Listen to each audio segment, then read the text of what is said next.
அனைவருக்கும் வணக்கம். இன்றைக்கி நம்ம பணம் மற்றும் பங்குகள் சேனலில் என்ன பார்க்க போகிறோன்னா, ஒரு கம்பெனியோட ஃபினான்சியல் டேர்ம்ஸை அனலைஸ் பண்ணும்போது நம்ம பண்ணக்கூடிய 6 தவறுகள் பற்றி தான் பார்க்க போகிறோம். ஏன்னா சின்ன சின்ன மிஸ்டேக்ஸ் கூட நமக்கு பெரிய லெவலில் லாஸை உண்டாகிறதுக்கான வாய்ப்புகள் ஸ்டாக் மார்க்கெட்டில் அதிகமாகவே இருக்குது. ஸோ அது என்னெல்லாங்கிறத ஒவ்வொன்றா டீட்டெயிலாக பார்ப்போம். அதுக்கு முன்னால் நம்ம சேனலை தான் நீங்கள் ஃபஸ்ட் டைம் பார்க்குறவங்களா இருந்தீங்கன்னா கொஞ்சம் மறக்காமல் சப்ஸ்கிரைப் பண்ணிக்கோங்க. அதோட பக்கத்தில் இருக்கிற பெல் ஐக்கானையும் கிளிக் பண்ணிக்கோங்க. நம்ம சேனலில் இதுக்கு முன்னால் ஸ்டாக் மார்க்கெட்டோட பேசிக்ஸ் என்னெல்லாம் அப்படிங்கிறத பற்றின லிஸ்ட் ஒன்று இருக்குது.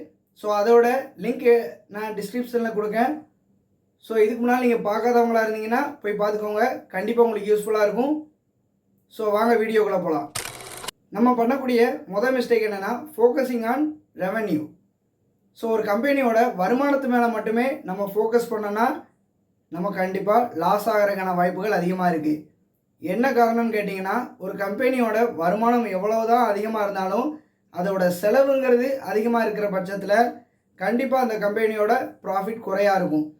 ஸோ நம்ம எப்போவுமே ஒரு கம்பெனி அனலைஸ் பண்ணும்போது ரெவென்யூ மேலே ஃபோக்கஸ் பண்ணாமல் ப்ராஃபிட் மேலே ஃபோக்கஸ் பண்ணணும்.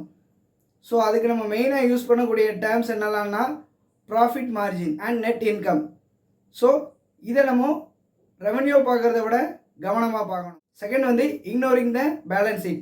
ஒரு கம்பெனியோட இன்கம் ஸ்டேட்மெண்ட் மேலே மட்டுமே நம்ம ஃபோக்கஸ் பண்ணோன்னா நம்மளால் கரெக்டான ஸ்டாக்கை தேர்ந்தெடுக்க முடியாது. ஏன்னா ஒரு கம்பெனியோட ப்ராஃபிட், ரெவென்யூ இது எல்லாத்தையுமே தாண்டி அந்த கம்பெனியில் எவ்வளோ கடன் வச்சுருக்காங்க அதுலேயும் நம்ம ஃபோக்கஸ் பண்ணணும். ஏன்னா ஒரு பக்கம் வருமானம் வந்தாலும் அளவுக்கு அதிகமான கடன் இருக்கிற பட்சத்தில் அந்த கம்பெனி கொஞ்சம் கொஞ்சமாக அதோட க்ரோத்து குறைஞ்சிக்கிட்டே தான் போகும். ஸோ அதுக்கு நம்ம முக்கியமாக பார்க்கக்கூடிய ratio dept to equity ratio நம்ம பார்த்தாலே போதும். ஒரு கம்பெனியோட கடன் எவ்வளோ இருக்குது அப்படிங்கிறத நம்மளால் அனலைஸ் பண்ண முடியும். ஸோ இன்கம் ஸ்டேட்மெண்ட் மேலே மட்டும் ஃபோக்கஸ் பண்ணாமல் பேலன்ஸ் ஷீட்டில் இருக்கிற எல்லா விஷயங்களுமே நம்ம ஃபோக்கஸ் பண்ணி பார்க்கணும். மூணாவது mistake, not understanding the cash flow. So எப்போவுமே நம்ம ப்ராஃபிட் மேலே ஒரு பக்கம் ஃபோக்கஸ் பண்ணாலும் அதையும் கேஷ் ஃப்ளோவையும் போட்டு நம்ம குழப்பிக்கக்கூடாது. என்ன காரணத்துக்காகனா ப்ராஃபிட்டுங்கிறது இன்றைக்கி இருக்கிற காலகட்டத்துக்கு மட்டும் அந்த கம்பெனிக்கு எந்த அளவுக்கு வருமானம் வந்திருக்கு, லாபம் வந்திருக்கு அப்படிங்கிறத அனலைஸ் பண்ண யூஸ் ஆகும்.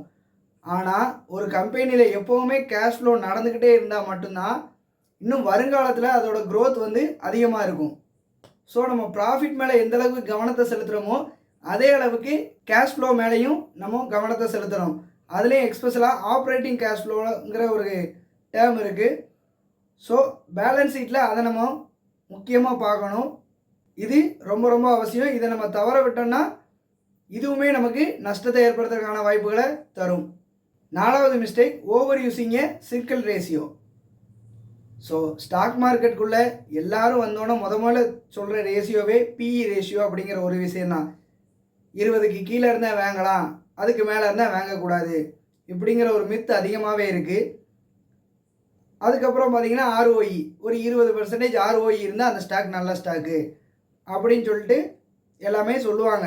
ஆனால் நம்ம ஃபினான்சியல் அனாலிசிஸ் அப்படின்னு வரும்போது ஒரு குறிப்பிட்ட 2 ரேஷியோவை மட்டுமே நம்ம ஃபோக்கஸ் பண்ணி நம்ம அனலைஸ் பண்ணோன்னா நம்ம கண்டிப்பான மிஸ்டேக் விடுறதுக்கான வாய்ப்புகள் அதிகமாக இருக்குது. ஸோ எப்போவுமே ஒரு ஸ்டேட்மெண்ட்டில் இருக்கிற அவ்வளோ விஷயத்தையுமே நம்ம கவர் பண்ணணும். இருக்கிற அவ்வளோ ஃபினான்சியல் ரேஷியோவையுமே அது என்ன ஏதுங்கிறத தெரிஞ்சுக்கிட்டு அதை வச்சு நம்ம கம்பைன் பண்ணி ஒரு ஸ்டாக்கை அனலைஸ் பண்ணும்போது நம்மளோட ஸ்டாக் செலெக்ஷன் கண்டிப்பாக ஒரு ப்ராஃபிட்டபுளாக இருக்கும். ஸோ எல்லாத்தையுமே நம்ம கன்சிடர் பண்ணணும். ஸோ அஞ்சாவதாக பார்க்குறது looking at just 1 year data. So இப்போ இன்றைக்கி ரிசல்ட் வந்திருக்கு அப்படிங்கிற பட்சத்தில் இந்த குவார்ட்டரில் மட்டும் ஒரு கம்பெனி நல்ல பெர்ஃபார்மன்ஸ் பண்ணியிருக்கு அப்படின்னு வச்சுக்கிட்டு நம்ம ஒரு ஸ்டாக்கை எப்போவுமே சூஸ் பண்ணக்கூடாது. ஏன்னா அந்த டைமில் ஏதாட்டி ஒரு இன்சிடெண்ட் நடந்திருக்கலாம், அதனாலையும் அந்த கம்பெனியோட ப்ராஃபிட் அதிகமாகிறதுக்கான வாய்ப்பு இருக்குது.